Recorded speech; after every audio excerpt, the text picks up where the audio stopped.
News coming to you on this wonderful, wonderful Monday night, 3rd of August, Midsummer's Night, 2026. Yeah. Okay, so I'm going to try this again. All right, I just started to mention that we were having a very nice conversation earlier about here. Take care of a little business, a little housekeeping business here. There we go. Okay. All right, good. So that's standing by. All right. First, we had a very nice conversation about Jesus, religion, the church, Christian principles, philosophy, morals, and other cool things. Be nice if we live streamed that sometime. It's just a note. In the meantime, we have what's going on in the rest of the world. And I can tell you right now, the hot item for me is tonight's op-ed, War on the Surveillance State. Now, I don't see Connecticut as any kind of ground zero in this battle, but things are beginning to shape up in the state. So I want to let you know that right now, as I am talking to you, there's a meeting going on in Milford, Connecticut. It's an emergency meeting at the town hall over the abuse of these flock cameras, and that will certainly expand to a discussion about the other forms of surveillance in which the local police engage.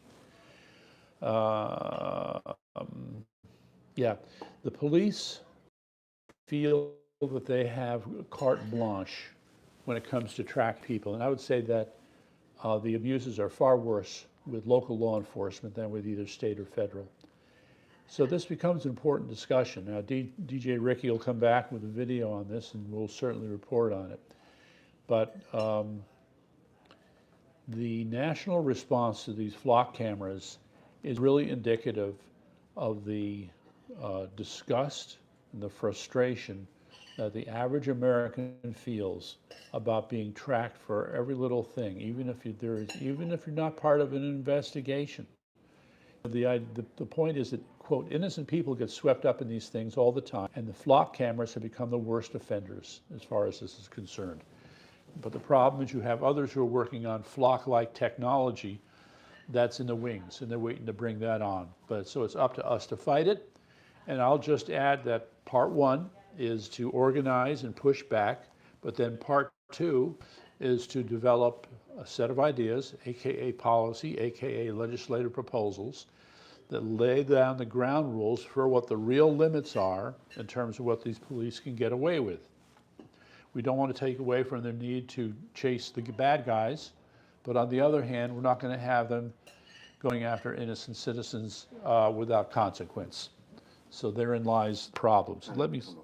What? A situation of the fox guarding the hen house. Well, yeah, maybe. All right. So what would be? And I just want to remind you also that there is other work underway here. We're just the recipients of the first phase or round of this stuff. You know, there's been, I forgot to mention, for example, one of the other forms of surveillance that the town of Milford is rolling out is face recognition cameras. Now, we know these face recognition cameras have started to be used in airports, and frankly, they should be eliminated. They shouldn't be used, but there they are. So I'm just going to state the obvious, or not the obvious, I wish to point out to the audience that the use of face recognition cameras is the beginning of the social credit system, okay? This is how China does it. They see your picture, they have evidence of infractions on your part, and they pair the infraction with your face, and now all of a sudden you're not allowed to go in the store, you can't have this thing, these permits are taken away. They find all these ways to punish you for no damn good reason, but that's what they like to do. That's what tyranny is all about. And America's not about tyranny, so face recognition cameras, out. Out. Just saying. All right, so that's the extent of my op-ed. Haha. So let's just focus on some weird things here. Not so weird, actually. So in the news, I don't know if you've been paying attention, but this is very, very, very noteworthy. Japan is getting into financial trouble. And what is America doing? We're going to actually end up supporting the Japanese currency, the yen. Since when is American money used to support a foreign currency? How about like never? But it's being done because the fear, reasonable or unreasonable, is that if the yen, quote, collapses, there will be a financial domino effect that will affect all the other markets in the world concerning financial transactions. So it's incumbent upon us to step in and handle this now. Of course, the argument is America's not going to give Japan a free ride. Okay, they're going to be expected to pay back in some fashion. So, nonetheless, this is unprecedented. And I think there's serious questions about whether or not it should be done. But we see this all the time. And it's a difficult thing because you always have people who are purists about free markets who will tell you that things like interventions are just, such a violation of everything that we believe in as far as capitalism and free markets is concerned. Historically, they never work. Well, sometimes you don't have a choice. And that's the problem. So I'll tell you this, whether you believe it or not has nothing to do with the reality, I can assure you. The case of, no. Yep. Okay, there was the case of the Thai currency, okay? When you have countries that get in such bad financial shape that they're going to collapse, again, it's not just that one country that gets into financial trouble. It's the other markets in the adjoining countries that also get into trouble. Cause. What? Cause. So what? You have the problem in front of you. So what? It's cause. No, if you are... Explain to the audience what the cause of the financial... All right, so what if it's mismanagement? So what if it's corruption? So what if it's fraud? So what? And so none of those things The point... matter? When to the edge, okay, and a problem is now going to create many other problems that will be harder to control.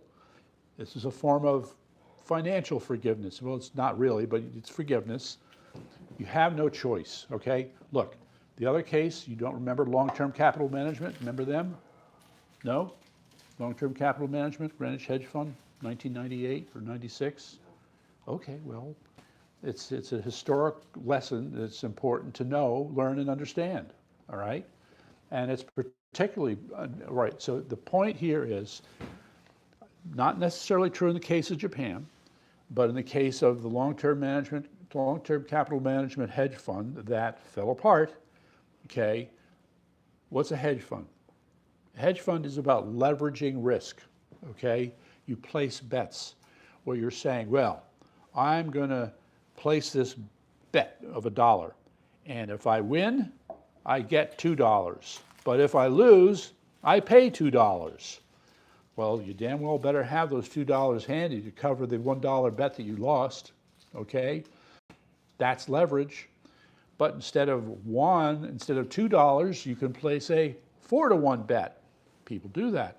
4-to-1 is how our friend Mr. Aschenbrenner got in trouble. We got that one, right? Mr. Aschenbrenner, Leopold, the 25-year-old kid, $45 billion going on margin calls. Do you remember that at all? That was in the news a few days ago. What happens in casinos? What is the... All right, it's a specious comparison, all right? And it's not instructive. The point is that you have counterparties, two groups who agree that we're going to engage in a transaction that has a defined risk to it, okay? Conservative investors who would be, quote, risk adverse would want to minimize those risks. But those who are not risk adverse will take their chances. Mr. Aschenbrenner took his chances and he lost. Long-term capital management in Greenwich, Connecticut took their chances and they lost. Okay, but the long-term capital management example is particularly instructive. particularly, okay? It's called the hubris of expert authority. The hubris of expert authority. So what happened? Hedge funds were a hot deal back in the 1990s. I mean, the idea of hedging had been around for the longest time, but suddenly became a popular thing in the 90s. You had congressional hearings. You had the senators and congressmen leaning in close and saying, could you explain to me how you made that money again? Are you taking note, Mr. Aide? I want to talk to him later. God, are you kidding me? Anyway, long-term capital management was noteworthy because it had, count them, not one, but two. They had two Nobel Prize winners in economics, at least one of whom was responsible for something called the Black-Scholes equation. That's right. This wacky, complex equation earned this gentleman a Nobel Prize in economics. Now here he is getting to test out his theories in the real world with long-term capital management in Greenwich, Connecticut. Okay, just to make a point. They, as experts on risk assessment, did you hear me, Eric? Experts on risk assessment, had taken the position that the Russian ruble, I can't believe I'm about to say this, the Russian ruble was a safe investment. Well, as you can tell by my tone of voice, didn't work out that way. And a few other things. It was actually a perfect storm of what we would call black swan events, highly unexpected events, all actually happening at the same time. And because of that, long-term capital management, which had taken all these highly leveraged positions, now in a lot of trouble. And the problem was, again, there's a chain of risk. One party signs on to this. To back them up, this party signs on to that. To back them up, another party signs on over here. So when this party folds and this party can't honor the agreement, that one folds and that one folds. Markets freeze up, credit freezes up, and the economy goes into what is called a depression. We know about depressions. Okay, so here we find ourselves with Japan facing a similar situation, although to Scott Bessent, our Secretary of Treasury's credit, he is definitely what you call nipping it in the bud, but it's still the same problem. We're all looking at this and saying, no, this isn't about free markets, intervention, and then to have one government intervene on behalf of another sovereign government? Oy, oy, oy. Is there any way you could cover over the next 5 minutes, the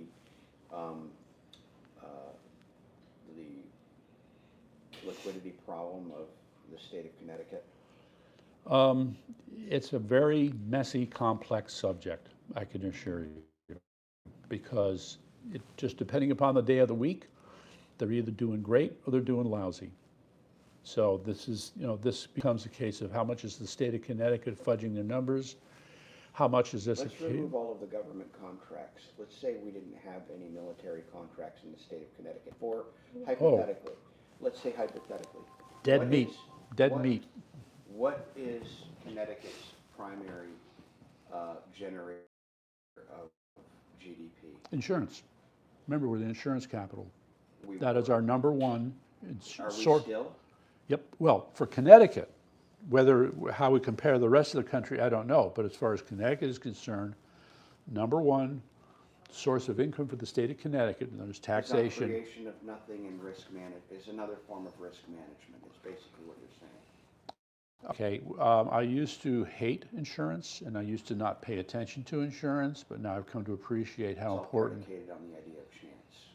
That's absolutely correct. And guess what? It doesn't create anything.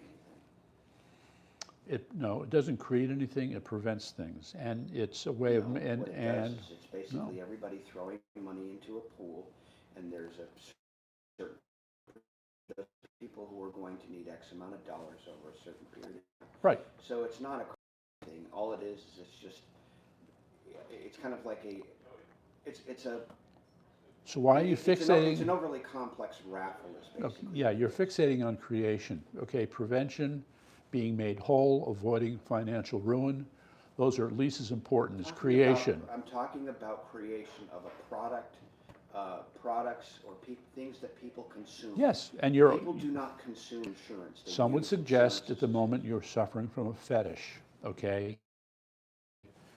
This thing about you that's important, that's a cornerstone of how an economy works, okay? We get that, okay? But you have these other issues. Otherwise, why would insurance So why would not the be so cornerstone of prevalent? how an economy works be cataloged as a fetish? No, I said production, creation. That is a cornerstone of the economy. Right. Okay, Okay. so there I'm agreeing with you. Okay? Good. All right. But the point is that you have these other issues. If insurance was not useful, it would not be done. Okay? Now the problem we have is, well, thank you very much. I would rather not insure my car. I would rather not take personal liability for operating my car. Thank you very much. But the state requires it. Tennessee doesn't. Okay. So may or may not, all right. But I'm saying that, there's a double-edged feature, of course, to insurance. And you're faced with the same problem here, whether it's a person having an accident or Japan getting into financial trouble. All right, to put it, all right, unnamed case, a certain person's house had a certain gigantic branch fall on it, $10,000 worth of damage, made whole by the insurance company covering it. So basically, the United States government has become the reinsurance business. I don't know about reinsurance, but see, I don't know. I want to do more on this. I just need to, the only point I want to make about this right now is that Japan has gotten into trouble. America's stepping in. This is out of character. We would not expect this, but it's being done, and there's the argument that it needs to be done. Now, am I sympathetic to that argument? Kind of, yes. I admit it, okay? And the question is, what happens if we don't? What happens if we don't? And you need to answer that question. We're going to assure you that Scott Bassett and the others have been sitting around for more than several days working out for themselves the answer to that question. How is it any different from the banks that didn't get bailed out? I think No, it's the same problem. It is exactly the same problem. But I can't remember what country or countries it was in, but was it Greenland or Iceland or whatever it was? It was Greece.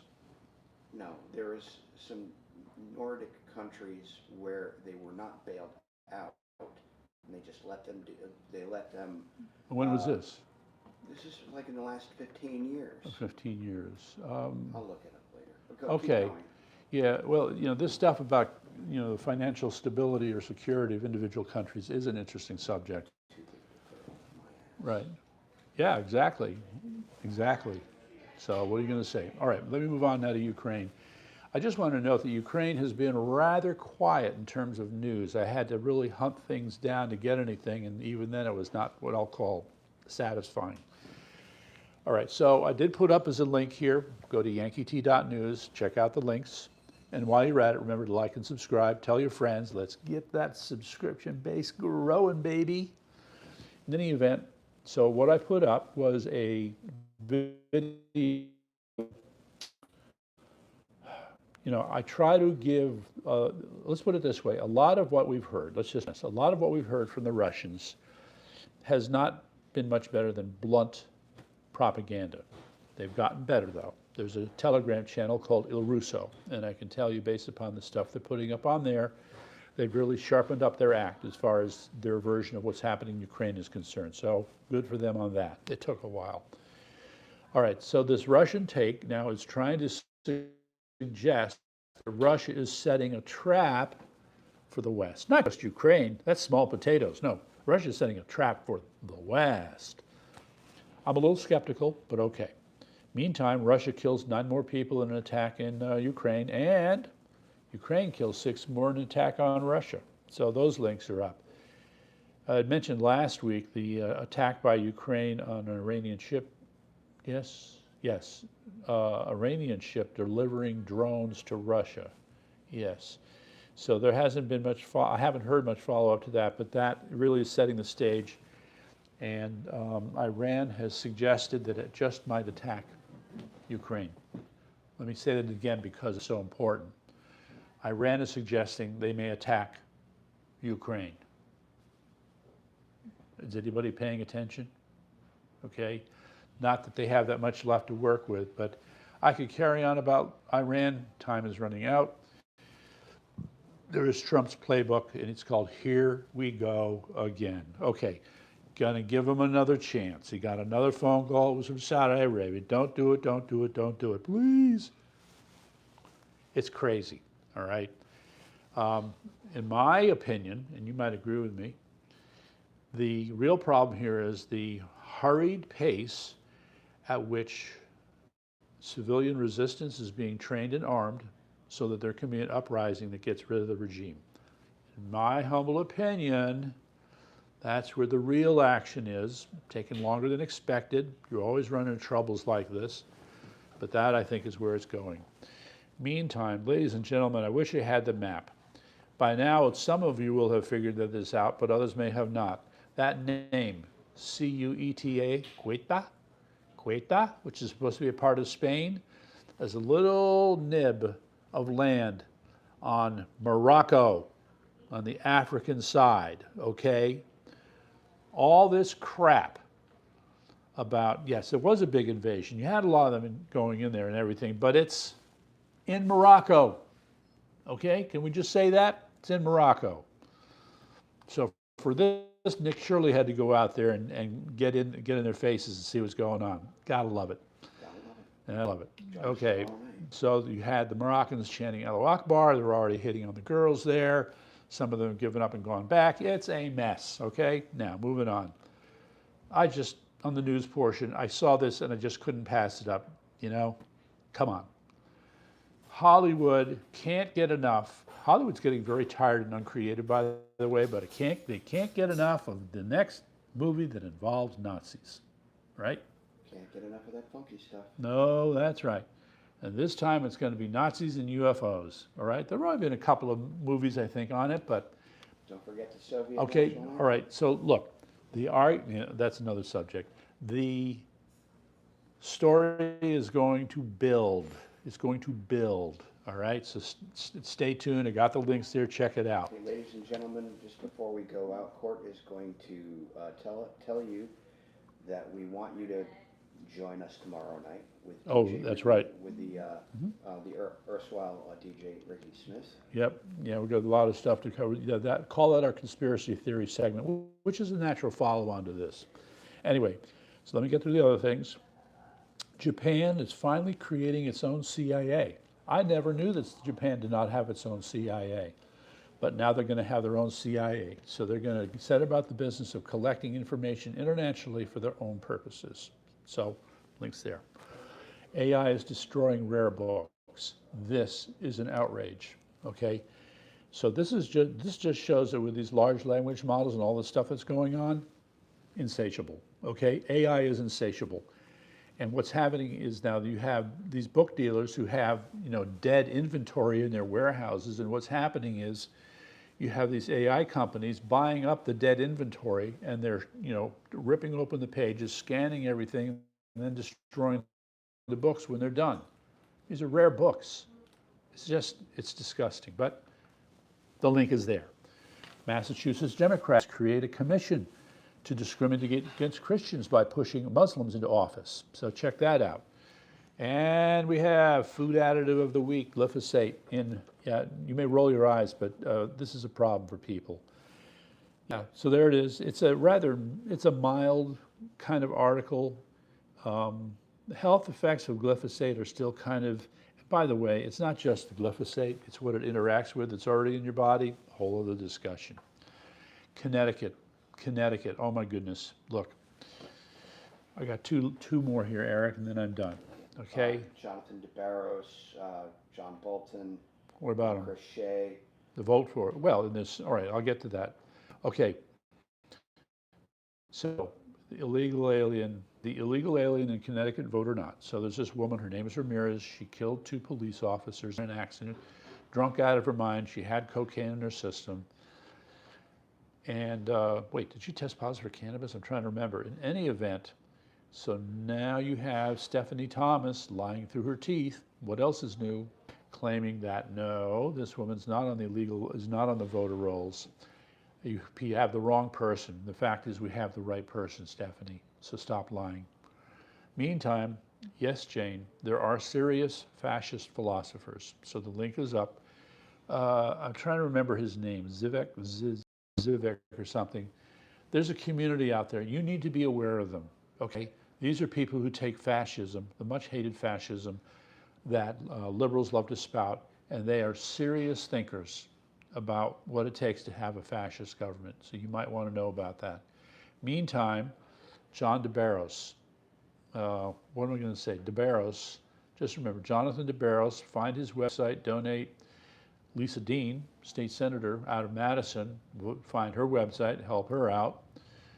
Faith Lee Glukowski, she's a state rep, running for state rep out of Waterbury. Track her down. Who did I leave out? There's a couple here. John Bolton, he's running for Attorney General. He definitely needs some help.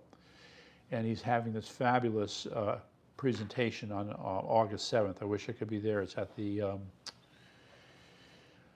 Lyman Farm in Durham, Connecticut, from 5 to 7:30 on homeschooling, the fight for parents' rights, and we hope to be doing something soon on that too. Yeah, so that's a summary of this whole thing, and I hope you got something out of our little conversation here. So thank you very much, and good night.